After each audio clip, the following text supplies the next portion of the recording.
Hello friends, welcome to my channel Chandrasekhar Learning Info. This is Chandrasekhar. Already we have completed silent letters part 1. Today we are completing silent letters part 2. Okay, let's start the topic. Friends మనం part 1లో ఏ నుంచి I వరకు silent letters వాటి rules తెలుసుకున్నాం. ఇప్పుడు remaining letters చూద్దాం. కే rules చూసుకుంటే కే తర్వాత ఎన్ వచ్చినప్పుడు ఏ వర్డ్లో అయితే కే తర్వాత ఎన్ వస్తుందో అక్కడ కే సైలెంట్గా ఉంటుంది. ఎగ్జాంపుల్ వర్డ్స్ చూడండి. ఎగ్జాంపుల్ వర్డ్స్లో నైఫ్లో కే సైలెంట్. నాలెడ్జ్ ఇక్కడ K silent. Know K silent. ఇలా కే తర్వాత ఎన్ వచ్చినప్పుడు ఆ వర్డ్లో కే సైలెంట్గా ఉంటుందన్నమాట. నెక్స్ట్ లెటర్ చూసుకుంటే ఎల్ రూల్ ఏంటంటే L is not pronounced after the vowels A O U. అంటే వోవెల్స్ తర్వాత ఎల్ వస్తే ఆ వర్డ్లో ఎల్ అనేది మనం ప్రొనౌన్స్ చేయమన్నమాట. ఎగ్జాంపుల్స్ చూద్దాం. ఇక్కడ చూడండి, టాక్, ఇక్కడ ఏ వచ్చింది, వోవెల్ సౌండ్ ఏ తర్వాత ఎల్ వచ్చింది. సో ఇక్కడ మనం ఎల్ ప్రొనౌన్స్ చేయమన్నమాట. అర్థమైంది కదా, ఎల్ ప్రొనౌన్స్ చేయం. సో ఇక్కడ జస్ట్ టాక్ అనొద్దు, టాక్. సేమ్ అలానే వాక్, కుడ్, షుడ్. ఇక్కడ చూస్తే ఇక్కడ యూ వచ్చింది, ఇక్కడ యూ వచ్చింది. సేమ్ ఇక్కడేమో ఏ వచ్చింది. సో వీటన్నిటి తర్వాత ఎల్ మనం పలకూడదు. ఇక్కడ కూడా అంతే, కుడ్లో కూడా మనం ఎల్ పలకూడదు. అది కుల్డ్ అని చదవకూడదు, కుడ్. ఇది కూడా షుల్డ్ అని చదవకూడదు, should. So talk, walk, could, should, ఇలా మనం వీటిని ప్రొనౌన్స్ చేయాలి. Next letter M. ఒక్కటే ఓన్లీ వన్ వర్డే ఉంది, అది నెమోనిక్. ఇక్కడ ఎం సైలెంట్ అనమాట. ఓన్లీ ఒకటే వర్డ్ ఉంది, నెమోనిక్. ఈ ఒక్క వర్డ్ గుర్తుపెట్టుకుంటే మనం ఎం సైలెంట్ లెటర్స్ ఏముంటే మనం తెలుసుకున్నట్టు. ఎం, నెమోనిక్. నెమోనిక్ అంటే జ్ఞాపక శక్తి అని అర్థం. నెక్స్ట్ లెటర్ ఎన్ చూసుకుంటే ఎన్ రూల్ ఏంటంటే ఎన్కి ముందు ఎం వచ్చినప్పుడు ప్లస్ అది వర్డ్ ఎండ్లో ఉండాలి. ఈ ఎన్ అనేది వర్డ్ ఎండ్లో ఉండాలి. ఇలా ఇప్పుడు కాలం ఉంది, ఈ కాలంలో ఎం తర్వాత ఎన్ వచ్చింది ప్లస్ ఆ రెండు లాస్ట్లో వచ్చాయి. ఇలా వచ్చినప్పుడు ఇక్కడ ఎన్ సైలెంట్ అనమాట. అర్థమైంది కదా, ఎన్కి ముందు ఎం రావాలి, అది ఆ వర్డ్ లాస్ట్లో రావాలి, అప్పుడు ఎన్ అనేది మనకు సైలెంట్ అవుతుంది. ఎగ్జాంపుల్ చూద్దాం. కాలం, ఇది కాలమ్ అని చదవకూడదు, కాలం. ఆటమ్, జస్ట్ ఆటమ్, కాలం. ఓ చూసుకుంటే ఓన్లీ ఒకటే వర్డ్ ఉంది, అది కర్నల్. ఇక్కడ కర్నల్ అంటే సైనికాధికారి అని అర్థం. ఇక్కడ చూడండి, ఇక్కడ ఓ సైలెంట్, కర్నల్, సైనికాధికారి అని అర్థం. నెక్స్ట్ లెటర్ పి రూల్ 1 చూసుకుంటే the letter P is not pronounced at the beginning of many words using the combinations of PS, PT, PN. అంటే పి తర్వాత ఎస్, పి తర్వాత టీ, పి తర్వాత ఎన్. ఇలా ఈ కాంబినేషన్స్లో స్టార్టింగ్లో వస్తే ఈ పిఎస్, పిటి, పిఎన్ అని ఏ వర్డ్లోనైనా స్టార్టింగ్లో ఈ కాంబినేషన్స్తో వస్తే అక్కడ పి సైలెంట్ అనమాట. ఎగ్జాంపుల్ వర్డ్స్ చూద్దాం. పిఎస్కి ఎగ్జాంపుల్ చూస్తే సైకాలజీలో పి సైలెంట్. పిఎస్కి ఎగ్జాంపుల్ సైకాలజీ. ఇక్కడ పీటీ ఉంది కదా, పీటీ చూద్దాం ఎగ్జాంపుల్. పీటీలో దీన్ని టార్మిగన్ అని చదవాలి. టార్మిగన్ అంటే అదొక బర్డ్. యాక్చువల్లీ అదొక బర్డ్ నేమ్, టార్మిగన్. ఇక్కడ పీ సైలెంట్ అనమాట. నెక్స్ట్ పిఎన్కి ఎగ్జాంపుల్ చూసుకుంటే నిమోనియా. ఇక్కడ ఇది డిసీజ్ అంటాం కదా, అంటే వ్యాధి అనమాట, నిమోనియా. పిఎన్కి ఎగ్జాంపుల్ వచ్చేసి నిమోనియా. ఇక్కడ పీ సైలెంట్ అనమాట. సో నెక్స్ట్ ఇది రూల్ 1. రూల్ 2 చూద్దాం మనం. రూల్ 2 చూస్తే pH is pronounced like F. అంటే సమ్టైమ్స్ ఏ వర్డ్లోనైనా పిహెచ్ అని వచ్చినప్పుడు అది ఎఫ్ లాగా పలుకుతుంది సమ్టైమ్స్ అనమాట. కొన్నిసార్లు కొన్ని పదాల్లో పిహెచ్ అని ఎక్కడైనా ఏ వర్డ్లోనైనా వస్తే మధ్యలో ఉండొచ్చు, ఫస్ట్లో అయి ఉండొచ్చు, లాస్ట్లో అయి ఉండొచ్చు. పిహెచ్ అని వస్తే అది ఎఫ్ లాగా పలుకుతుంది కొన్నిసార్లు మాత్రమే. కొన్ని ఎగ్జాంపుల్స్ చూద్దాం మనం.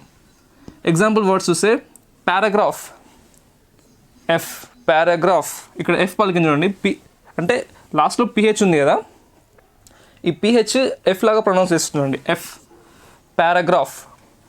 Next elephant, elephant, phant, elephant, phant, f, ఇక్కడ కూడా ఎఫ్. నెక్స్ట్ టెలిఫోన్, ఇక్కడ ఫోన్ చూడండి, ఫోన్, ఇక్కడ పిహెచ్, ఇక్కడ ఎఫ్ పలుకుతుంది చూడండి, ఫోన్. ఇలా పిహెచ్ వచ్చినప్పుడు ఎఫ్ అని ప్రొనౌన్స్ చేస్తుంది అనమాట. ఇది రూల్ 1, రూల్ 2 దేనికి, పీకి. కానీ ఒక కామన్ వర్డ్ ఉంది, కామన్ వర్డ్ రెసిప్ట్. అందరం దీన్ని రెసిప్ట్ అని చదువుతాం, యాక్చువల్లీ ఇది రిసీట్, దీన్ని రిసీట్ అని చదవాలి. ఇక్కడ పీ సైలెంట్ అనమాట. రిసీట్ అంటే రసీదు అని అర్థం, రిసిప్ట్స్ అంటే రసీదులు అని అర్థం, just receipt. Friends, next letters చూద్దాం. R. No words in the American English but British English has some silent words. అంటే అమెరికన్ ఇంగ్లీష్లో ఆర్ సైలెంట్ లెటర్ కలిగిన వర్డ్స్ ఏవీ లేవన్నమాట. బ్రిటిష్ ఇంగ్లీష్లో కొన్ని ఉన్నాయని అర్థం. ఎస్ చూసుకుంటే rule, the letter S is not pronounced before L in the following words. అంటే ఎల్కి ముందు ఎస్ ప్రొనౌన్స్ చేయమన్నమాట ఈ ఫాలోయింగ్ వర్డ్స్లో మాత్రమే. Island, islet, aisle, aisle. ఇంకో కామన్ వర్డ్ ఉంది, ఇది డిబ్రీస్ కాదు, డిబ్రీ, శిథిలాలు, డిబ్రీ, శిథిలాలు. నెక్స్ట్ లెటర్ టీ చూసుకుంటే the letter T is not pronounced in the following common words. ఈ కామన్ వర్డ్స్లో మాత్రమే టీ సైలెంట్గా ఉంటుందన్నమాట. ఆ వర్డ్స్ ఎగ్జాంపుల్స్ చూద్దాం, చదివి చూపిస్తుంది చూడండి. Listen, often, castle, Christmas, fasten, beret, whistle, thistle, hasten, soften, ballet, gourmet, wrapper, Basil. ఈ వర్డ్స్లో మాత్రమే టీ సైలెంట్గా ఉంటుంది, రిమైనింగ్ వర్డ్స్లో ఉండదన్నమాట. యూ చూసుకుంటే యూ రూల్కి వచ్చి యూకి ముందు జీ ఎప్పుడైతే వస్తుందో, ఏ వర్డ్లోనైనా యూకి ముందు జీ ఎప్పుడు వస్తుందో, నెక్స్ట్ యూకి తర్వాత ఓవెల్ వర్డ్ వస్తుంది, అంటే ఓవెల్ లెటర్ వస్తుందో అక్కడ యూ సైలెంట్ అనమాట. ఒకసారి ఎగ్జాంపుల్ చూద్దాం, మీకు అర్థమవుతుంది. ఎగ్జాంపుల్స్ చూస్తే ఇక్కడ గైడ్, గైడ్, ఇక్కడ యూ సైలెంట్. అంటే యూకి ముందు జీ వచ్చింది, నెక్స్ట్ యూకి తర్వాత ఓవెల్ లెటర్ వచ్చింది. ఓవెల్ లెటర్ ఐ కదా, ఇక్కడ ఐ ఓవెల్ లెటర్, AEIOU కదా, ఇక్కడ ఐ వచ్చింది. సో ఇక్కడ యూ సైలెంట్, గైడ్, దీన్ని గైడ్ అని చదవాలి. నెక్స్ట్ ఎగ్జాంపుల్ చూద్దాం. గెస్ట్, యూ సైలెంట్, ఇక్కడ ఈ వచ్చింది. సో ఇక్కడ గెస్ట్, యూ సైలెంట్ అనమాట. నెక్స్ట్ ఎగ్జాంపుల్ గిటార్, గిటార్లో ఇక్కడ యూ సైలెంట్, ఇక్కడ ఓవెల్ లెటర్ ఐ వచ్చింది. సో ఇక్కడ you silent, guitar. Guide, guest, guitar, guitar. Next కొన్ని కామన్ వర్డ్స్ ఉన్నాయి, ఈ కామన్ వర్డ్స్ చూద్దాం. Beautifully, wonderfully. మనం దీన్ని బ్యూటిఫుల్లీ అని చదువుతాం, కానీ ఇది బ్యూటిఫుల్లీ కాదు, బ్యూటిఫుల్లీ, వండర్ఫుల్లీ, బ్యూటిఫుల్లీ, వండర్ఫుల్లీ అని చదవాలన్నమాట. నెక్స్ట్ డబ్ల్యూ రూల్ 1 చూసుకుంటే డబ్ల్యూకి ముందు ఆర్ వచ్చినప్పుడు, ఏ వర్డ్లోనైనా డబ్ల్యూకి ముందు ఆర్ వచ్చినప్పుడు అక్కడ డబ్ల్యూ అనేది సైలెంట్. ఎగ్జాంపుల్ వర్డ్స్ చూద్దాం. Wrong, right, wrong, right, W silent, W silent. Wrong, right, wrong, right. Next rule 2 చూసుకుంటే W is silent in the following words. ఈ ఫాలోయింగ్ వర్డ్స్లో డబ్ల్యూ అనేది సైలెంట్ అనమాట. ఇవి కామన్ వర్డ్స్ అనుకోండి, డబ్ల్యూ అనేది ఇక్కడ సైలెంట్. అవేంటంటే who, whose, whole, whom, whoever, answer, two, sword. మళ్ళీ సార్ చెప్తాను చూడండి.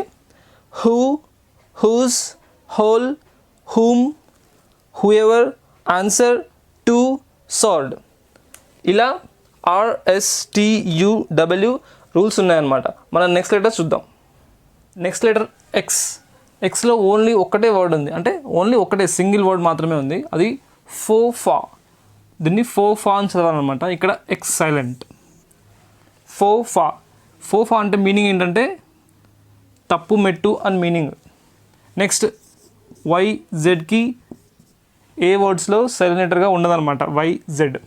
ఈ సైలెంట్ లెటర్స్ ఓన్లీ ఇంగ్లీష్ వర్డ్స్కి మాత్రమే అప్లికేబుల్ అవుతాయి. తెలుగు నుంచి మనం ఇంగ్లీష్కి రాస్తాం కదా, అలాంటి పదాలకు మాత్రం ఈ సైలెంట్ లెటర్స్ అనేవి అప్లికేబుల్ అవ్వవు. తెలుగు నుంచి ఇంగ్లీష్కి రాసే పదాలు పేర్లు అవ్వచ్చు, ఏదైనా అవ్వచ్చు.